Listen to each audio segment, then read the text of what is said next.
Galera, hoje a gente vai estudar trigonometria. O fato da trigonometria são os triângulos. Bem aqui, o que é um triângulo? Triângulo é uma figura formada por três pontos não colineares. Os três pontos não colineares. E a geodésia que os ligam na superfície em questão. Bem aqui tem a foto de um triângulo. No plano, as geodésias são as retas. Ou seja, as geodésicas aqui são as retas. Os pontos A, B e C são os vértices, que a gente vê mesmo. Os vértices aqui é o A, o B e o C. E essas letrinhas pequenas aqui são os lados. O A em minúsculo, o B e o C. Esses aqui estão representando como os lados. E o Azão, o A, o B e o C, que são colocados com o acento circunflexo, eles representam os ângulos, certo, galera? Isso aqui já representa os ângulos. Só recapitulando, a geodésica nesse plano aqui são as retas, os pontos A, B e C são os vértices, o Azinho, o Bzinho, o C são os lados, e o A, o B e o C, que são colocados com acento circunflexo, representam os ângulos, ok? Bem, aqui a gente vai... Aqui nessa parte, a gente vai estudar a soma dos ângulos internos. A soma dos ângulos internos de um triângulo plano é sempre igual ao ângulo raso. O que seria este ângulo raso? O ângulo raso seria representado como um ângulo de 180 graus, ou seja, o ângulo A, o ângulo B e o ângulo C somado tem que dar 180 graus. Muito bem. De fato, para a gente provar isso, a gente vai traçar por um dos vértices uma reta paralela ao lado oposto. Então, o que a gente vai fazer? A gente vai traçar uma reta paralela ao lado oposto.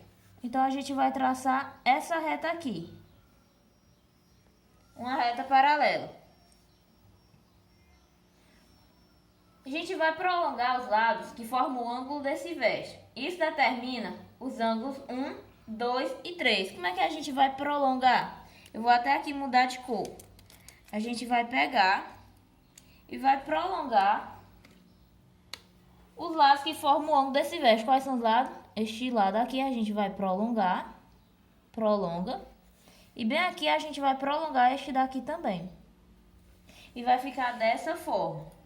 Com isso, a gente vai determinar os ângulos 1, 2 e 3. Então, a gente vai... Tá aqui um ângulo. E a gente vai determinar 1, 2 e 3. A gente já determinou o ângulo 1, 2 e 3. Note que o ângulo C e 2 são opostos pelo vértice, portanto são iguais. Este ângulo C aqui, vou até trocar de caneta. Este ângulo C aqui, ele é oposto ao ângulo 2. Então, isso denota que eles são iguais. O ângulo C, ele é oposto ao ângulo 2. Com o segmento A e B, segmento A e B, ele é paralelo à reta que passa em C. Ou seja, essa reta aqui em A e B, ele é paralelo a essa outra reta que passa no C. Segue que os ângulos A e 3 são iguais. Ou seja, este ângulo A aqui e o ângulo 3, eles são iguais. Igualzinho o ângulo C com o ângulo 2. Já agora o ângulo A e o ângulo 3, que são iguais. Como o C e o 2 são iguais, o A e o 3 são iguais, isso nos diz também que o ângulo B e o ângulo 1 também são iguais. Portanto, gente, com isso, juntos, como a gente percebe, o ângulo 1, o ângulo 2 e o ângulo 3, eles formam um ângulo raso, ou seja, um ângulo de 180 graus.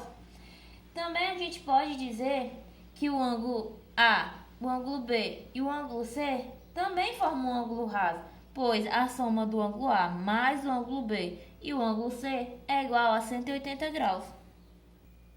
Vai estudar triângulo retângulo. Quando um dos ângulos internos, um destes ângulos aqui internos, for um ângulo reto, o que é um ângulo reto? É um ângulo de 90 graus. Temos um triângulo retângulo. O lado oposto ao ângulo reto é chamado hipotenusa. Se aqui é o ponto, é o ângulo reto. O lado oposto dele, como se diz, o lado oposto é a hipotenusa. Então, o que vai ser a hipotenusa? O Czinho. O Czinho que representa o lado. O A, o B e o C são os vértices. E o Azinho, o Bzinho, o Czinho são os lados. Ou seja, a hipotenusa é o lado oposto ao ângulo reto. Vai ser o lado Czinho. E o cateto, os lados adjacentes ao ângulo reto são os catetos. Ou seja, os ângulos adjacentes. Os lados adjacentes. Quem é os lados adjacentes do ângulo de 90 graus, ou seja, o ângulo reto, é o Bzinho e o Azinho. Então, esses aqui vai ser os catetos. Então, gente, esse daqui foi o vídeo. Espero que vocês tenham gostado. A gente estudou triângulos, a soma dos ângulos internos e o triângulo retângulo. Espero que vocês tenham gostado e obrigado pela atenção.